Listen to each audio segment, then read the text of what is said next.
What are you doing?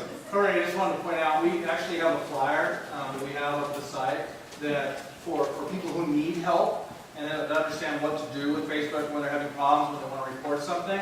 What I'll do is I'll print that out. Our security guys have it. Please don't all go run up to the data center. I will print it out and I will give it to the Chamber of Commerce. That way, if you do have any problems or questions, you can refer to that, and it'll help you quite a bit. Yeah, and to Mayor Ruby's earlier point, this is our first workshop in Prineville. I am fully confident it will not be our last, and so when we come back next time, hopefully, if you have new questions, we'll do like I said. I'm sorry, there's somebody here that I've been missed a couple of times. Yes? Thanks. I have a question regarding the security of pictures. Yeah. If I have a picture of a file, obviously that's going to be shared with other people. Do I need to protect that in some way? I mean, is there anything I can do to protect that? I work for a nonprofit and I have some photo releases, but I have these pictures of kids and I don't want them. Okay. Sure. How do you No, that's a really good question. So I'm going to actually answer a different question first. No, I think the different question is, can I protect pictures on my personal profile? And the answer to that is absolutely. Every single picture you upload, you can determine whether you only see it, your friends see it, your friends of friends, or everybody, right? So you have lots of options. And when it's things like kids, use common sense, right? I mean, the exact same rules apply online as they do offline. If you've got a picture of a kid, you probably don't post it on the community bulletin board. You hand it to the grandma, right? So use that kind of common sense. For a business page, we make it so that the most restricted you can be is people who like your page and see the content. This is important if you work for a nonprofit or a business that deals with children or anything like that. I can't speak for the laws of Oregon, but I will just say, again, kind of common sense applies. If in your business, in the brick and mortar world, you would feel comfortable posting those pictures, maybe you have the consent of the parents, maybe that's the nature of your business, then go ahead and do so on Facebook. If you wouldn't do it offline, don't do it online either. I hope that answers your question. Great. Are there any other questions I can answer? Here, yes. With the new pages that just came out, like the notifications and all of that, Yeah. it seems like now, if, say, I haven't interacted with you in 3 weeks Yep. or a month, then you're not seeing my posts. So while I've got 2,500 fans on my page, I see maybe 100 people that are actually seeing what I post. So what goes that doing? I'm not sure I immediately understand the question. So For I instance, let's say my husband liked my page. yeah. He does not see my posts because he doesn't ever post on my page. Okay.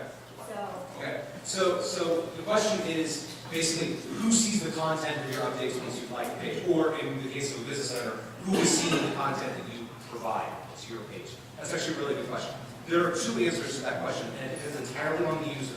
So users like me, who are on Facebook quite a bit, you have two options in your newsfeed, the kind of big center column, and that is see everything, most recent, so it just orders it chronologically, every single thing that gets posted.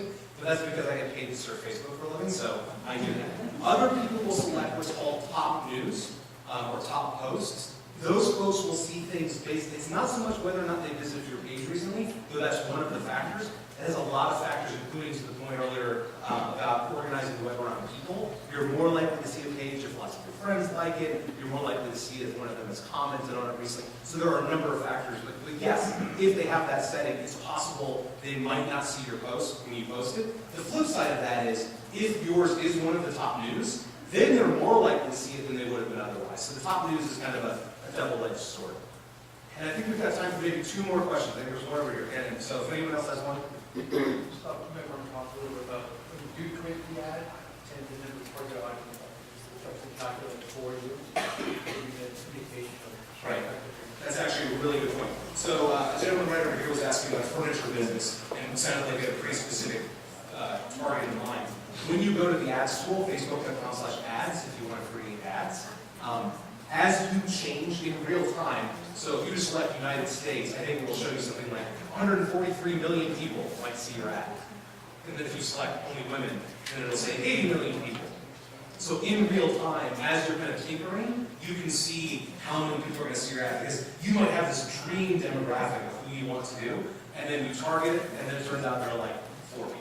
And then it turns out, actually, for what it's worth, we actually won't target ads to anything fewer than 20 anything, very specifically, so you can't use ads to target individuals.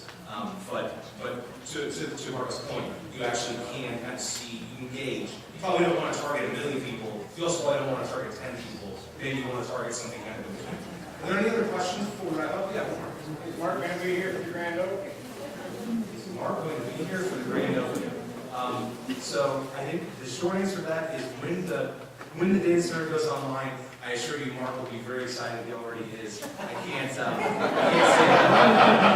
So just real quick, we actually haven't talked very much about the data center today. Ken does a lot of talking about the data center, so I don't have to do much of it. But I do want to say this. It's been an incredibly positive experience for Facebook.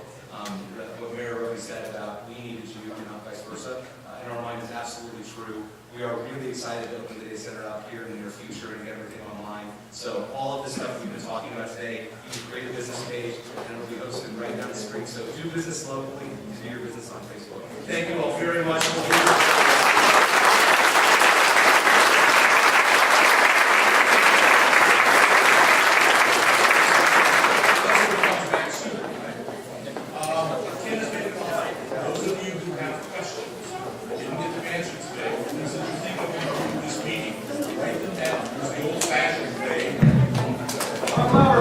Use the old-fashioned way, okay? Pencil and paper.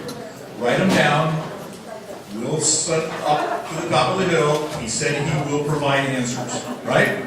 Okay. God help us. Is that a Washington, D.C. Okay. Thanks for coming, folks.